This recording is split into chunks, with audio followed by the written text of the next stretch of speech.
Il envoya sa parole, il est fait délivrer de la force. Cette parole qui vient pour t'enlever du tombeau, te fait sortir de toute forme de prison, au nom puissant et souverain de Jésus. Saisis l'invisible et accomplis l'impossible. Accomplis l'impensable. Il y a 2 dimanches, je vous parlais de 2 mondes qui sont à la fois parallèles et l'un est au-dessus. Nous parlons du monde invisible, des réalités invisibles. Et nous avons fait une différence entre le monde physique, le monde temporel et le monde intemporel. Le monde naturel et le monde surnaturel. Le monde des esprits, le monde des choses invisibles et le monde des choses visibles. La réalité, c'est qu'une chose invisible peut devenir visible. Même pas forcément qu'une chose visible parte dans le monde invisible. Dans le monde invisible, les choses, toutes les choses, écoutez-moi avec attention, toutes les choses, entités, êtres, existence, choses. Parce qu'en réalité, l'or est d'abord une chose spirituelle avant de devenir une chose physique. Dans la description des cieux, on nous parle de l'or. Donc tout ce que nous voyons dans le spirituel peut devenir physique. Mais tout ce que nous voyons dans le physique ne peut pas forcément obligatoirement aller dans le spirituel. Amen. Donc nous avons une réalité au-dessus de notre tête comme un monde parallèle qui est réel. C'est le monde invisible. Je vous invite à prendre vos Bibles avec moi dans le livre de Hébreux chapitre 11 à partir du verset 1. Hébreux chapitre 11 à partir du verset 1. L'invisible est plus réel que le monde visible. Alléluia. Or, la foi est une ferme assurance. Quelle est cette assurance? Tout le monde physique est basé sur une assurance des choses qu'on peut voir. Mais il y a une autre réalité, c'est que la foi est une ferme assurance des choses et une de celles que nos yeux physiques n'ont pas encore vues, mais il y a une réalité en nous qui la perçoit, qui la saisit.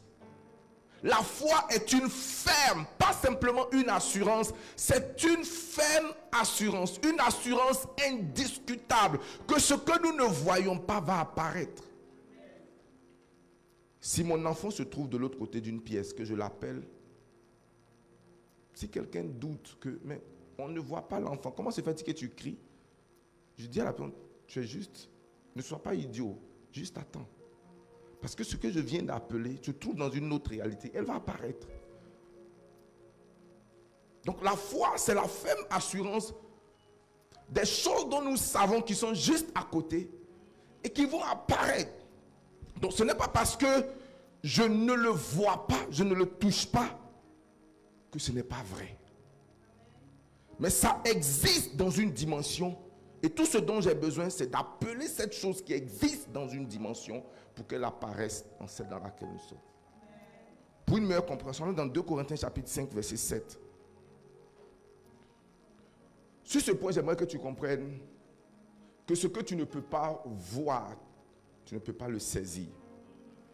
Et ce que tu ne peux pas saisir, tu ne peux pas l'accomplir. Cela commence d'abord par le voir. Dis Amen. Oh, Dieu va te faire du bien. Car nous marchons par et non. Parce que celui qui marche par la vue est aveugle de la foi. Et celui qui marche par la foi ne voit pas ses yeux comme un indicateur. Il regarde les choses non pas comme elles sont, mais comme elles doivent être. Le royaume de Dieu fonctionne selon des lois invisibles. Regarde-moi. La Bible dit que la foi vient d'où? De ce qu'on entend. Et ce qu'on entend vient de la parole de Dieu. Voici une erreur. La Bible dit, nous marchons par la foi. Et non pas Donc la foi est plus une question de vue que de oui. En réalité, tu saisis que tu as la foi lorsque il se dessine ou Dieu te montre une image. Quand Dieu veut parler à quelqu'un et qu'il dit qu'il a la foi, il n'entend pas, il voit. Je saisis ma réalité. Je saisis mon bébé. Je le vois. C'est réel. Je l'ai vu. C'est-à-dire que pendant que Daddy est en train de prêcher, je sais que tu as la foi lorsque cette prédication est en train de peindre une image dans ton esprit. Que l'image que tu as de la peur, de l'angoisse, de ta réalité est remplacée par quelque chose de visible. Je l'ai vu. Tous ceux qui ont marché par la foi ont vu avant les autres ce que leurs yeux physiques ont fini par constater. Les yeux physiques ne font que constater ce que la foi a vu. Comment je sais que tu marches par la foi? C'est parce que tu as vu quelque chose là où personne ne voyait. Et que tu marches avec la compréhension de cette réalité qui va devenir, comme je l'ai dit en introduction, du monde invisible qui va devenir réel. Regarde, comment je sais que tu marches par la foi? Qu'est-ce que Dieu t'a dit, par exemple, concernant God Family? Si Dieu te montre une image, mon fils, de qui sera le prochain président, et que tu es sûr que c'est lui le prochain président, tu commences à tisser une relation, tu commences à être là. Les gens te disent, mais le gars là, pourquoi tu fais ça? Tu as vu quelque chose qu'il ne voyait pas. Et quand la réalité de la manifestation arrive, on va te voir comme un dire, mais tu es un homme de foi. Tu as vu en avance ce qui devait arriver. Donc, quand tu marches dans la foi, tu marches déjà dans la réalité du futur. Oh, quelle belle chose de savoir qu'une personne marche dans la réalité du futur. Donc, celui qui marche par la foi ne marche pas seulement dans le visible, il marche dans l'invisible. Et s'il marche dans l'invisible, il marche dans un futur qu'il ne sait pas encore. Les hommes physiques ne font que constater. Ne font que...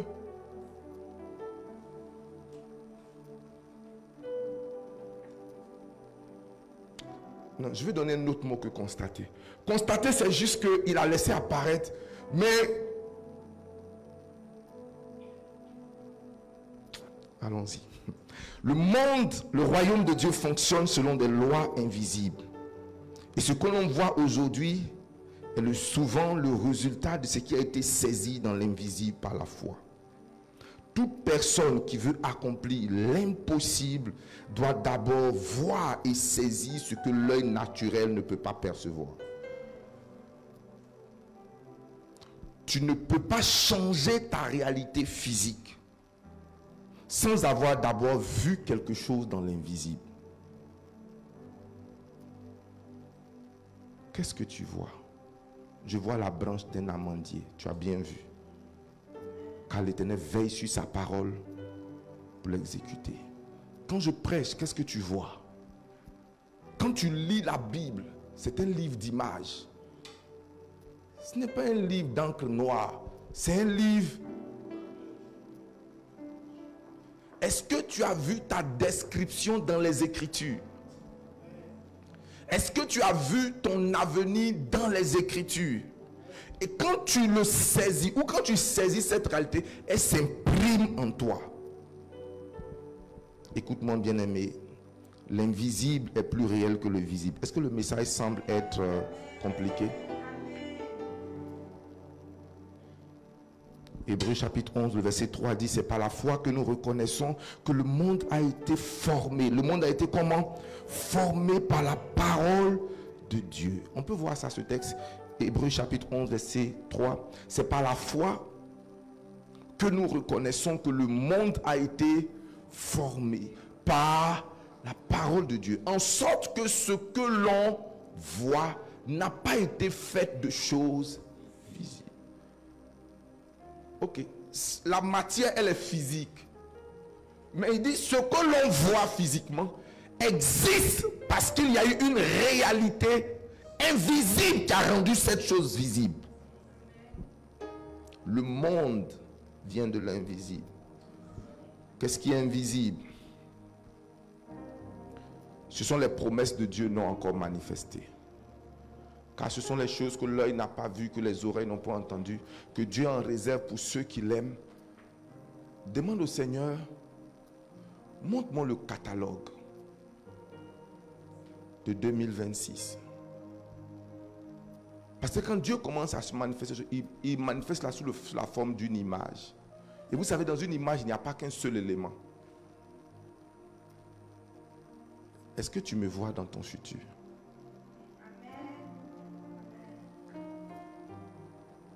Ok, dans l'image que le Seigneur t'a montré de ton futur, quelles sont les personnes qui étaient présentes?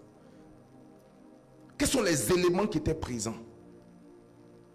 Quel est le type de maison qui était présent? Parce que les choses, ça fait partie des maisons également. N'écoute pas ce que ton compte en banque te dit. Ton compte en banque est limité. N'écoute même pas ce que tes connexions te disent. Regarde dans une sphère. Seigneur, quel est le catalogue?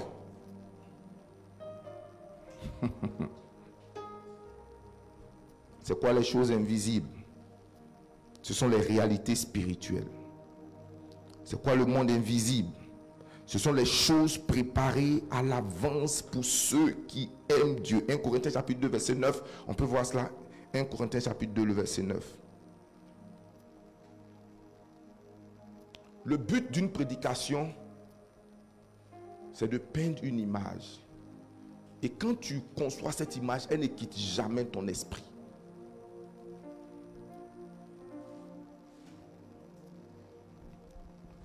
Mais comme il est écrit, ce sont les choses que l'œil n'a point vues, que l'oreille n'a point entendues, et qui ne sont point montées comme un désir, comme un projet, comme un souhait dans le cœur de l'homme. Cela veut dire que ce n'est pas parce que tu as innové en prenant telle et telle chose, tu as réfléchi et tu as déduit. Non. Ce que Dieu a pour toi dans l'invisible ne relève pas de tes capacités humaines. Est-ce que quelqu'un avec moi? Revenons à notre texte et on va clore. Qui ne sont pas montrées, ce sont des choses que Dieu a fait comment? Touche ton voisin, dis-lui, Dieu a préparé des choses pour toi. Et Dieu n'a pas préparé la prison pour toi. Dieu n'a pas préparé la maladie pour toi. Dieu n'a pas préparé la honte pour toi. Dieu n'a pas préparé la souffrance pour toi. Ce que Dieu a préparé pour toi, c'est le bonheur, c'est l'excellence, c'est la joie, c'est la bénédiction.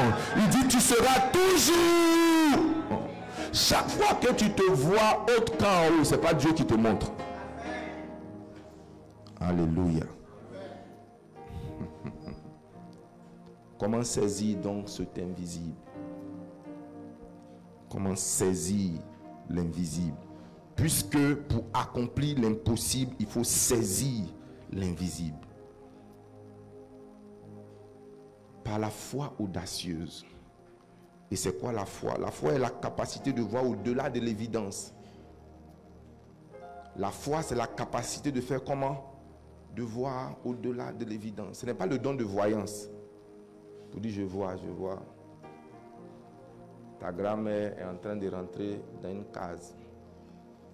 Je vois. Je crois en la voyance. Mais ce que je suis en train de dire, ça dépasse la voyance. C'est une capacité, non pas de regarder dans ton passé, mais d'aller dans une autre réalité. Tu veux que je te dise quelque chose? Il ne sera jamais nié ou refusé à une personne des choses qu'il a vues dans le monde de l'esprit. À partir du moment où tu as vu, tu dois partager. La foi, c'est la capacité de voir au-delà de comment? De l'évidence. Hébreux chapitre 11, verset 27. Hébreux chapitre 11, verset 27. Est-ce qu'on peut lire ensemble? Tu es béni d'être venu à l'église. Est-ce qu'on peut lire ensemble, je vous en prie? 1, 2, 3, allons-y ensemble. Car c'est par la foi que Moïse quitta l'Égypte sans être effrayé de la colère du roi. Car il se montra ferme, comme voyant celui qui est invisible. Waouh! Quand on te parle, il faut comprendre. Moïse a grandi dans la maison de Pharaon. Et comme je vous le dis souvent, Pharaon n'était pas simplement un chef politique. Pharaon était un mystique. Pharaon gouvernait le monde. Et puis, il n'y avait pas sur la terre un être humain aussi puissant que Pharaon. C'est un gars comme ça que tu fuis. Mais la Bible dit, malgré cela, il fuit sans avoir eu peur. Pourquoi? Parce qu'il a vu celui qui est invisible. Donc, il n'avait pas de raison d'avoir peur. La réalité qu'il avait vue était supérieure et au-dessus de ce que ses yeux avaient constaté. Jean chapitre 11, verset 40. Tu n'auras pas peur si tu peux voir l'invisible. J'ai dit, tu ne pourras pas peur si tu peux voir celui qui est invisible. Amen. Donc, celui qui est invisible et les choses qui sont invisibles. Jean 11, verset 40 dit à Marthe et à Marie, ne t'ai-je pas dit que si, dans le présent, tu verras dans le futur. Donc, ce que tu ne crois pas aujourd'hui, tu ne le verras pas demain. Et qu'est-ce que je vous ai dit? La foi est mise pour la vue de l'esprit. Donc remplaçons le mot croire par l'équivalent de la foi. Ce que tu ne vois pas, tu ne le verras pas.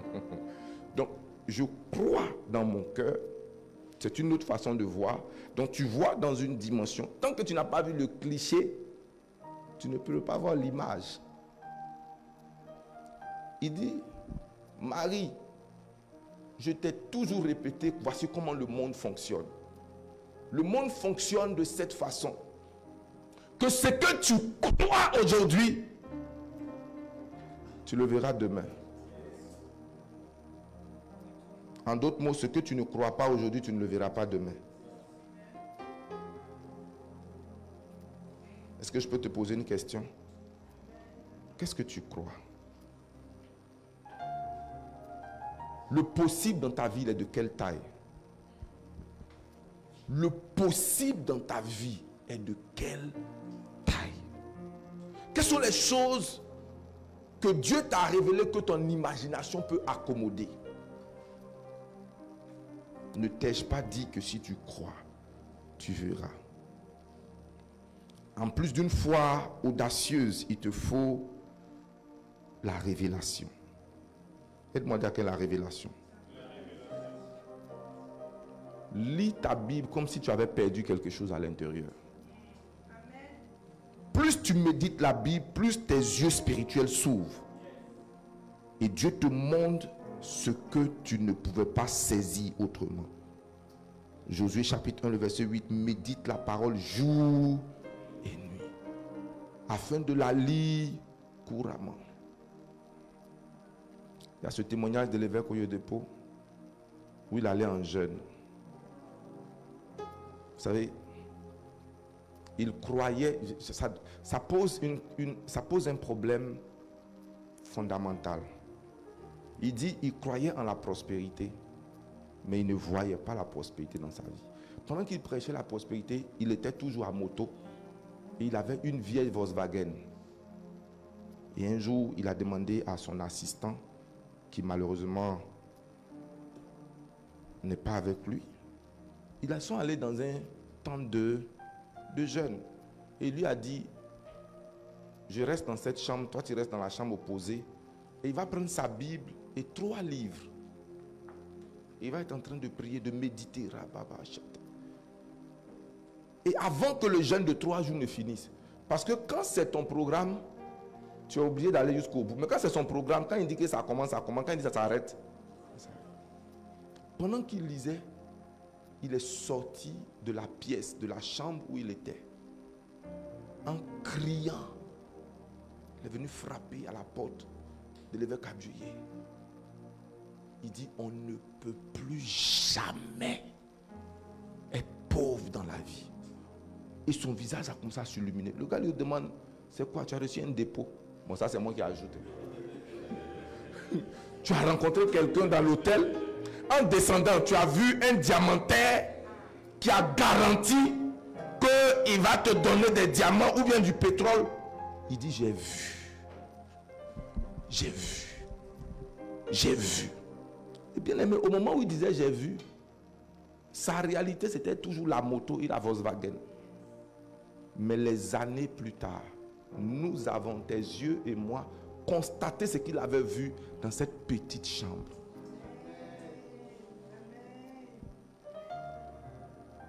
Donc quand tu investis dans la méditation, pas simplement dans la lecture mais dans l'écoute, il peut surgir à l'intérieur de toi. Les hommes appellent ça souvent un réma. Mais le réma, ce n'est pas simplement une conviction. Le réma, c'est comme un flash, une image qui illumine ton esprit. Et ça fait disparaître le doute à l'intérieur de toi. Ça te remplit d'un courage et ça te donne une image. Tu dis, waouh, il est impossible que j'échoue. Même si l'enfer se réunissait contre moi, je ne peux pas échouer. Même si toutes les oppositions se réunissaient contre moi, même si les démons et toutes leurs succursales, leurs amplifications, la magie, la sorcellerie noire, la sorcellerie jaune, la sorcellerie violette, la sorcellerie des plantes, la sorcellerie des arbres, la sorcellerie des fleuves, si toutes ces formes de sorcellerie se réunissaient contre moi, il est impossible que j'échoue. Pourquoi? Parce que la lumière a commencé à briller dans ton esprit et la lumière dissipe les ténèbres. La saisie, oh my God, l'impossible. Médite la parole. Donne à la parole de Dieu une place importante dans ta vie. Écoute des orateurs qui sont oints. Lis la Bible, sois familier à la Bible. Bien aimé, l'image que tu as de ton futur est fonction de qui tu écoutes et à qui tu prêtes tes oreilles. S'il te plaît, écoute la parole de Dieu. Pas simplement les dimanches et les jeudis à l'église. Donne ton attention à la parole de Dieu. Tu veux que je te dise quelque chose?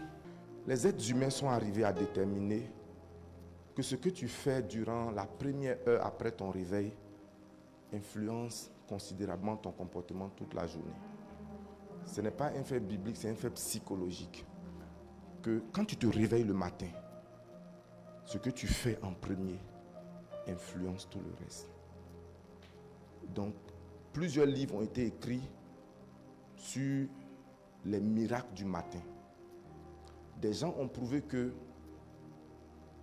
90% des gens qui sont riches se lèvent avant 5 heures du matin. Donc, si les riches se lèvent avant 5 heures du matin, qui va dormir à 5 heures du matin? C'est qu'ils ont découvert à 5 heures du matin là. Même si on n'a pas trouvé, on va chercher. Est-ce que tu es avec moi? On va faire comment? Ce sont des faits. Hein? C'est factuel. Ce n'est pas la Bible qui le dit. Eux tous disent qu'ils se lèvent tôt le matin. Et que ce qu'ils font, même quand ils ne sont pas chrétiens, ils méditent. Deuxième chose, ils font une image de leur journée. C'est quoi? Une projection de leur journée. Deuxième chose, ils font 1 minute ou 10 minutes de sport. Ils lisent. Et c'est à la fin, quand ils ont fini de faire ce qu'ils appellent leur rituel, qu'ils prennent un petit café. C'est-à-dire qu'il a boosté son cerveau, il a boosté sa vie durant ces 2 heures-là. Toi, quand tu te réveilles le matin, qu'est-ce que tu fais? Premier réflexe. Certaines personnes, leur premier réflexe, c'est de se rendormir. C'est-à-dire quand tu es réveillé, qu'est-ce que tu fais? C'est-à-dire tu mets une prolongation sur le soleil. Tu regardes l'heure, tu dis 5 heures. Non. En fait, regarde. Qu'est-ce que tu te dis? Je n'ai rien à faire à 5 heures. Mes obligations commencent à partir de 8 heures, 7 heures. Donc, bon, j'ai encore le temps de me préparer. Je vais sous la douche. Donc, qu'est-ce que je fais? Tu ne seras jamais riche. On sera riche pour te dépasser. Quand on va te trouver à l'aéroport, le jour où je suis à mon jet, que je te connais, je peux te prendre avec moi. Et tu sais, c'est déjà une grande bénédiction que de me connaître, n'est-ce pas? Mais tu ne vas pas t'arrêter là-bas, tu ne vas pas toujours me connaître. Imagine ici déjà dans la loge VIP. Quand tu as ton avion, tu ne fais pas le rang. Tu passes là où les gens ne passent pas. Or, toi, tu as refusé de voir.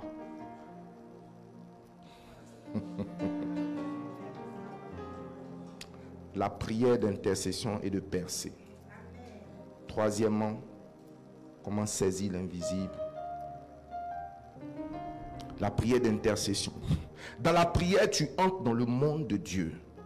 Tu saisis, tu réclames, tu tires dans le visible ce qui est prévu dans le ciel. Quels sont les obstacles à la foi? Le premier obstacle pour saisir ou pour voir, c'est la peur. Matthieu 14, verset 30, ouvrons nos Bibles. Matthieu 14, 30. Est-ce que tu comprends que le premier obstacle de la foi, ce n'est pas le péché, mais c'est la peur? Mais voyant que le vent était comment? Fort. Il eut comment? Peur. Et comme il commençait à s'enfoncer, il cria, Seigneur, c'est l'histoire de Pierre, le seul homme à avoir marché sur l'eau. Jésus lui fait comprendre que si je peux le faire, tu peux le faire. Et quand Pierre a commencé à marcher sur l'eau, il s'est rendu compte que waouh, donc je marche sur l'eau, je peux marcher sur l'eau. Mais à un moment donné, la Bible dit qu'il s'est rendu compte de son humanité. Et quand il s'est rendu compte de son humanité, qu'est-ce qui est rentré en lui? La peur. Et à partir du moment où la peur, donc les choses qui te soutiennent, ce n'est pas les choses dans lesquelles tu marches, mais les choses qui se passent dans ton cœur. Et quand il eut peur, il commença à s'enfoncer. Donc la peur est un obstacle à la foi. La peur est un obstacle à ce que tu peux saisir. Deuxièmement, le doute. Jacques chapitre 1, verset 6 à 4. Verset 6 à 7, pardon. Le doute. Jacques chapitre 1, verset 6 à 7. Est-ce qu'on est ensemble? Peuple de Dieu, est-ce qu'on est ensemble? Allons-y. Il dit que celui qui manque de foi, celui qui manque de sagesse, la demande à Dieu, qui donne, machin, c'est pas ce qui m'intéresse. Ce qui m'intéresse, c'est le processus pour avoir toute chose de la part de Dieu. Il dit, mais qu'il demande avec foi, sans douter. Car celui qui doute est semblable au flot de la mer, qui est comment? Agité par le vent. Il est poussé de côté comme de l'autre. Verset 7. Ça c'est fort. Hein? La Bible dit qu'un tel homme ne s'imagine même pas qu'il recevra quelque chose. Le doute est un ennemi de la foi. Le doute t'emmène à être partagé. Le doute t'emmène à être comme les flots de la mer. Comme un roseau qui... Le matin il croit, à midi il ne croit pas. Hein, Christelle? J'ai reçu la parole prophétique. Mon travail est sécurisé. Mais dès qu'à midi, la petite Libanaise commence à crier, la peur rentre. Qu'est-ce qui se passe? Comme Pierre, tu commences à faire comment? À vaciller. Deuxième chose, il a dit au lion prophétique, Dieu va t'ouvrir une porte extraordinaire. Mais sur le chemin de la porte là, il peut arriver un événement. Quelle est la preuve que j'ai la foi? Je ne doute pas. Parce que ma foi devient plus forte que les obstacles. Donc je continue d'avancer. Écoute-moi, beaucoup de personnes pensent que parce qu'elles ont reçu une chose par la foi, tout le physique doit s'aligner. C'est-à-dire que tout doit être... Non! C'est justement quand la foi arrive là, que les obstacles vont venir. Mais quelle est la preuve que tu as la foi? C'est que tu ne doutes à aucun moment. Tu n'écoutes même pas le chant des oiseaux, les chants des choses qui sont à côté. Tu avances avec... Je ne t'ai pas entendu. Tu avances avec comment? Je te vois saisir ces choses au nom de Jésus. Une dame a prié, le Seigneur l'a bénie, elle arrive. On a eu un culte, Dieu a décidé que dans cette saison, j'ai mon bébé miraculeux. Elle arrive, le médecin lui dit, ah, je suis vraiment déçu de vous annoncer que ce que vous croyez être une grossesse en réalité est un fibrome. Elle dit, mais je sais qu'il y a des cancers fulgurants, même fibrome fulgurant là, il n'a jamais vu. Il dit, je suis docteur, je viens de voir dans le scanner que ce n'est pas un embryon, c'est un fibrome. Donc elle avait le choix entre ce que Dieu a dit et puis ce que le médecin a dit. Les deux choses ont commencé à se battre dans sa tête. Et puis elle s'est rappelée d'un texte dans les Écritures qui dit, dans le rapport de qui croiras-tu? Le rapport de Dieu ou le rapport de l'homme? Elle a décidé de croire au rapport de Dieu. Et que dit la Bible quand nous avons commencé? Nous marchons par et non. Elle a choisi de marcher selon le conseil de Dieu et non selon le conseil du médecin. Et quelle était cette preuve-là? Elle a refusé de dire à son mari ce qui s'est passé à l'hôpital. Quand elle est rentrée, son mari lui dit, on dit quoi? Elle dit, tout va.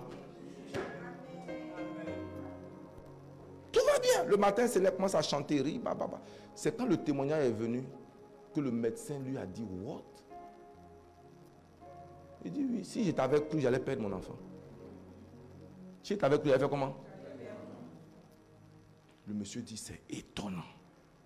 La science ne ment pas, mais je ne peux pas contester ton miracle. Bon, il faut reconnaître. Et puis quand c'est comme ça, il commence à dire, il faut reconnaître qu'il y a des erreurs médicales qui peuvent... Allez, ce sont des choses... Donc moi, c'est sur ma vie que toi, tu as joué tes erreurs. Hein? J'essaie d'aller quelque chose. Alléluia. Alléluia. À San Pedro, il y avait un homme qui était très âgé, il devait avoir dans la quarantaine, qui n'arrivait pas à se marier parce qu'il avait, docteur, tu vas me donner le nom, une incontinence urinaire.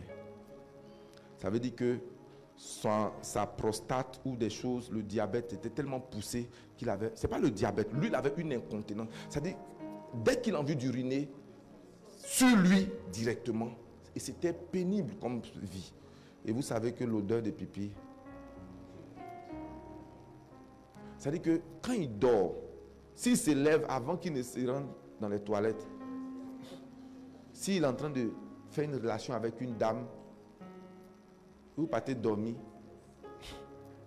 Et puis, c'est une odeur qui transportait. Un jour, il allait à un programme. Le Seigneur va te guérir, le Seigneur te guérit, le Seigneur te rétablit, le Seigneur. Et Dieu merci, un homme de Dieu a donc vu sa situation. Il dit, tu es en train de transporter une humiliation, le Seigneur te guérit à l'instant même au nom de Jésus. Oh, le gars était dans la joie. Il était comment? Je bénis le nom du Seigneur. Le Seigneur a vu ma souffrance, il m'a guéri, il m'a rétabli. Et comme il n'avait plus de fiancé, il n'avait plus personne, chez lui, il mettait son sachet avant de connaître, parce que c'est une chose, ça c'est...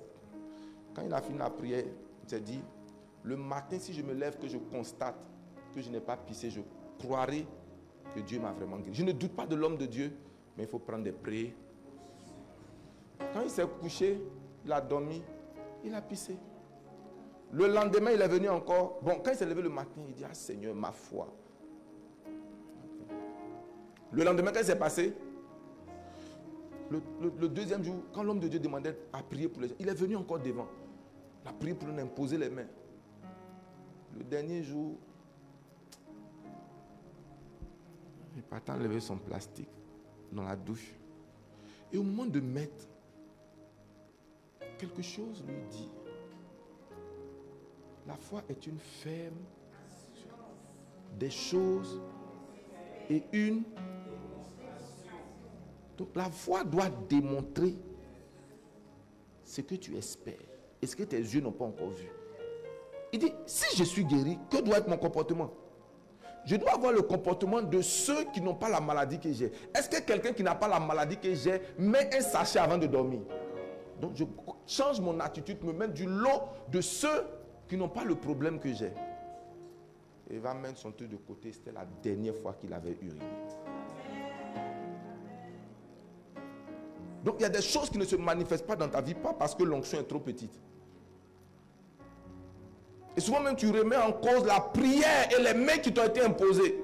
Vous dites, homme de Dieu, ça n'a pas marché. Il faut aller bien prier. Ton onction là, c'est pas ça. Vraiment. Mais c'est juste que il t'a manqué l'élément quoi? Quand nous lisons la Bible, nous voyons que Jésus est limité même par ta propre foi. Est-ce qu'on est ensemble? Est-ce qu'on est ensemble? Le troisième obstacle, on va aller rapidement, c'est le raisonnement humain. Le raisonnement humain. 2 Corinthiens chapitre 10, versets 4 à 5. Est-ce que Dieu nous fait du bien par sa parole? 2 Corinthiens chapitre 10, versets 4 à 5. J'aime la parole de Dieu. Car les armes avec lesquelles nous combattons ne sont pas charnelles, mais elles sont puissantes par la vertu de Dieu pour renverser comment? Les forteresses. Allons-y au verset 5. Nous renversons les et toute hauteur qui s'élève contre la connaissance de Dieu, les raisonnements humains. Et nous emmenons toute pensée esclave à l'obéissance de... Ça veut dire quoi, ma fille? Ça veut dire que tu dois obliger ta pensée. Quand elle veut s'aligner sur l'humain, tu obliges ta pensée. Nous la ramenons comment? Captive. Tu lui dis, hé, viens ici. Oblige ta pensée. Et souvent en obligeant ta pensée, vous savez pourquoi souvent les maîtres aiment nous donner de répéter. Quand on a fait une erreur, on dit, il faut écrire 100 fois. Ce qu'ils veulent faire, c'est que comme tu n'as pas retenu, là, on va obliger ta pensée à maîtriser ça. Un enfant qui oublie, tu lui dis, il faut répéter pendant que tu t'en vas sur la route. Je m'ai acheté, donnez-moi le nom d'un médicament. Q-Magie 25, Q-Magie 25, Q-Magie. Mais il y a des gens, même avec ça, quand il arrive devant le boutiquier, il dit, ah, tonton, il a oublié, il arrive. Alléluia. Donc, souvent, les déclarations de foi sont là pour obliger notre esprit, à conditionner notre esprit.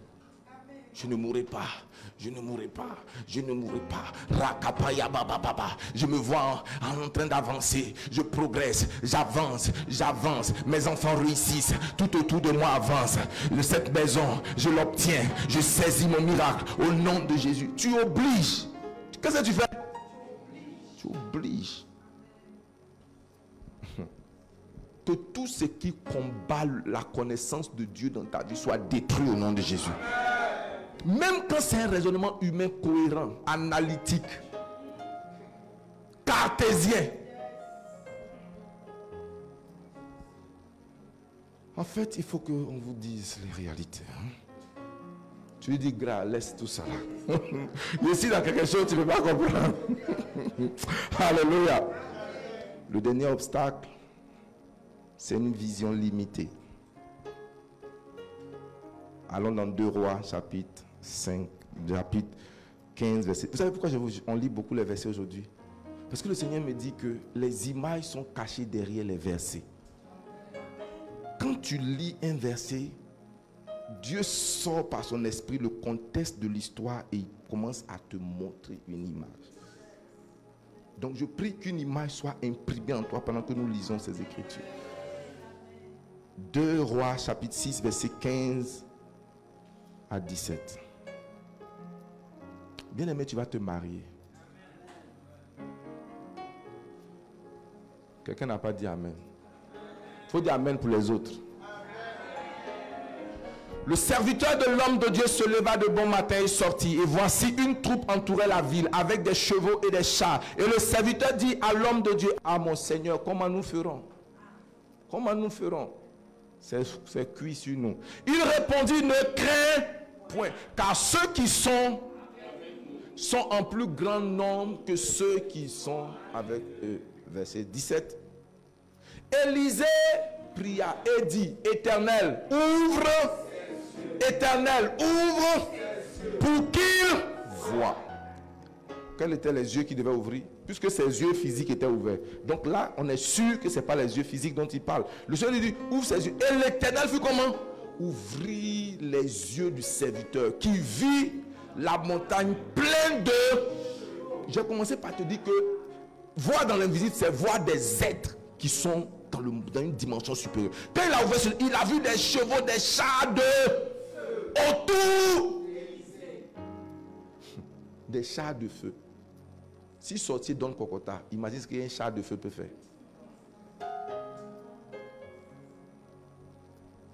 Donc quand tu as une vision limitée, tu ne peux pas voir la sécurité autour de toi. Tu ne peux pas voir la provision autour de toi. Tu ne peux pas voir que ton compte n'est qu'un récepteur. La source ne peut jamais être vide.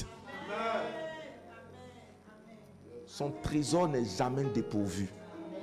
Son compte n'est jamais à sec.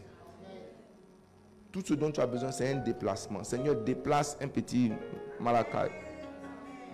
Déplace. Bien-aimé, je vis sans stress. Comment accomplir l'impossible? 10 minutes, nous avons terminé. Marc chapitre 10, verset 27. Bien-aimé, le plus grand investissement que tu peux faire dans ta vie, c'est l'investissement dans ta foi. Tout ce qui bâtit, construit ta foi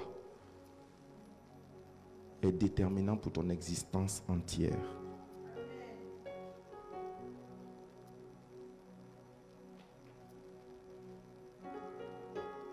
Et si quelqu'un est prêt maintenant pour accomplir l'impossible, laisse-moi voir ta main, si tu as accompli l'impossible. Marc chapitre 10, verset 27, lisons la parole de Dieu. Jésus les regarda et dit, cela est impossible aux hommes, mais non à Dieu, car tout est possible. Et dans un autre verset dont je vous garde, il dit, tout est possible à celui qui... Donc, croire te transforme de l'humanité à la divinité. Croire te change de l'humain au divin. Amen. Dieu, pour accomplir l'impossible, l'accomplit avec des hommes qui croient dans l'invisible. Et ces hommes sont Abraham, Josué, Pierre, Patrick Yoro. Je ne sais pas si ton nom est sur la liste. J'étais en train de vérifier la liste. Je ne sais pas si ton nom est dessus. Est-ce que tu crois à l'invisible? Je te vois accomplir l'impossible au nom de Jésus. Je dis, je te vois accomplir l'impossible au nom de Jésus. Dieu accomplit l'impossible par des hommes qui croient en l'invisible. Deuxièmement, il accomplit l'impossible par des hommes qui posent des actions prophétiques. Des actes prophétiques d'obéissance. Il existe des actes prophétiques. Frapper le sol, tendre le bâton, parler à la mer. Tu veux que je te dise quelque chose? Souvent, pour que le Seigneur se manifeste dans ta vie, les hommes doivent se moquer de toi. Dieu va te dire, si tu crois, jette ton bâton. Vous pensez que c'était facile pour Moïse d'arriver devant Pharaon et puis jette un bâton? Est-ce que vous connaissez l'enjeu?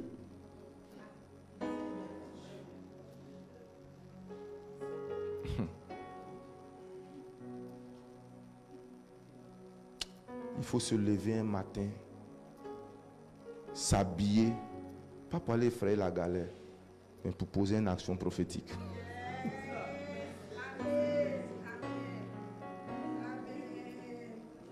Pose des actions prophétiques. Prends ton passeport dans la main et coupe des petits papiers. Et écris les noms des différents pays où tu veux aller.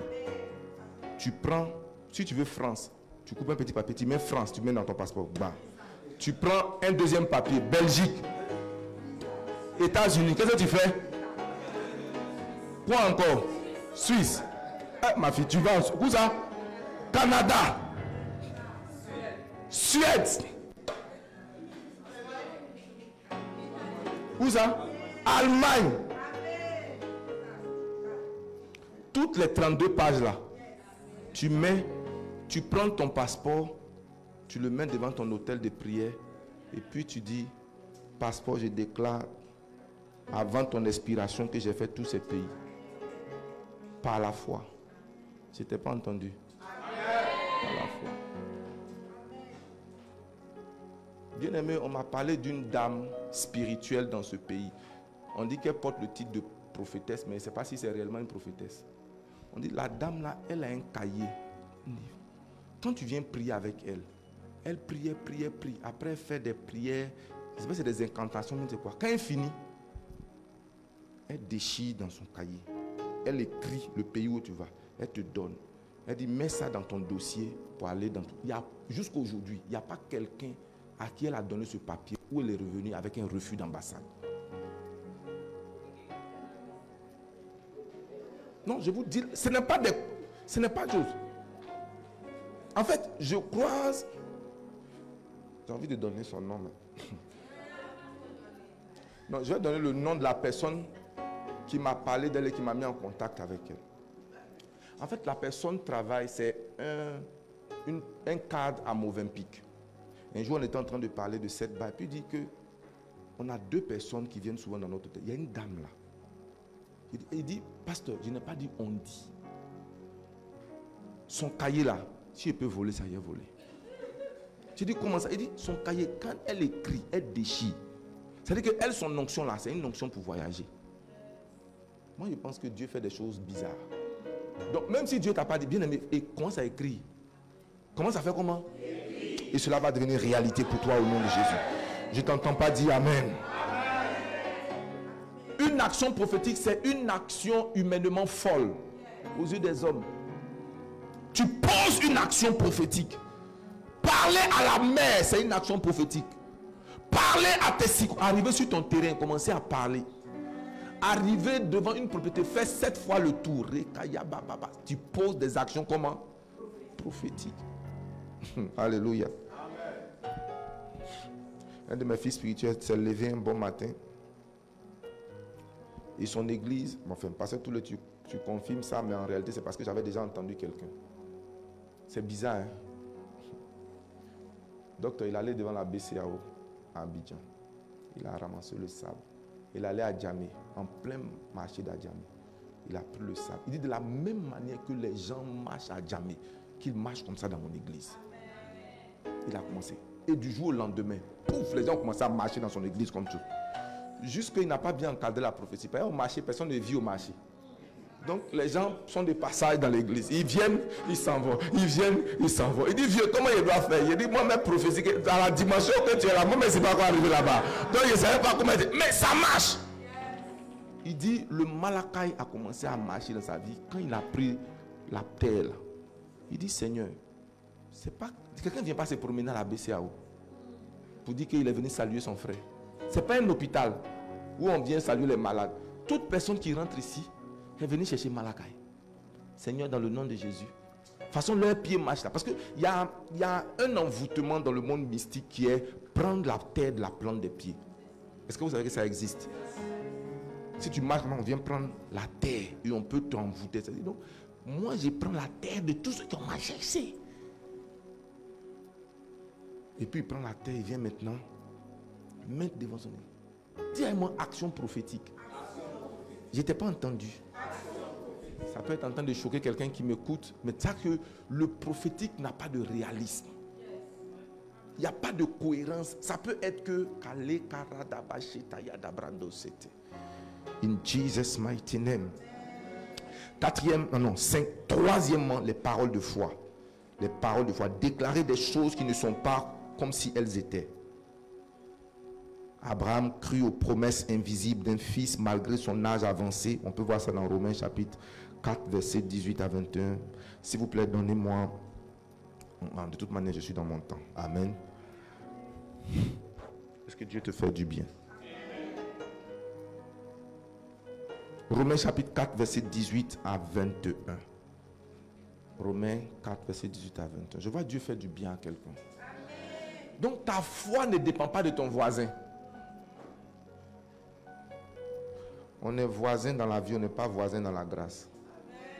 Espérant contre toute espérance. Aïe aïe. Il crut en sorte qu'il devait père d'un grand nombre de nations, selon ce qui lui avait été dit. Telle sera ta postérité. Verset 19. Verset 19, allons-y. Et sans faiblir dans la foi, il ne considéra point que son corps était déjà. Il ne considéra point que le délai était épuisé. Il ne considéra pas que les choses étaient négatives. Puisqu'il avait près de 100 ans. Et que Sarah n'était plus en état d'avoir des enfants. Il avait des raisons objectives de penser. Mais il ne douta point par incrédulité au sujet de la promesse de Dieu. Mais il fut fortifié par la foi et donnant gloire à Dieu. Et tout ce pour lequel il a continué de rendre gloire est devenu une réalité. Je vois ton Isaac venir dans ta vie. Je vois ton miracle devenir une réalité. Je vois l'invisible se manifester. Et tu ne peux pas avoir l'invisible. Tu ne peux pas accomplir du moins l'impossible. Si tu n'as pas saisi comment? Tu te vois saisir l'invisible. Matthieu chapitre 14, verset 28 à 29. Matthieu chapitre 14, verset 28 à 29. Mardoché, comment un homme de foi peut être en train de somnoler d'un message comme celui-là? Ça c'est grave. N'est-ce pas? C'est grave. C'est comment?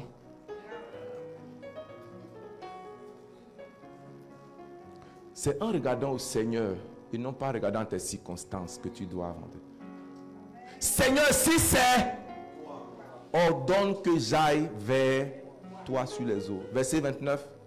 Et il dit, viens. Pierre, quelle que soit la bague et le cercle dans lequel tu sors de là au nom de Jésus.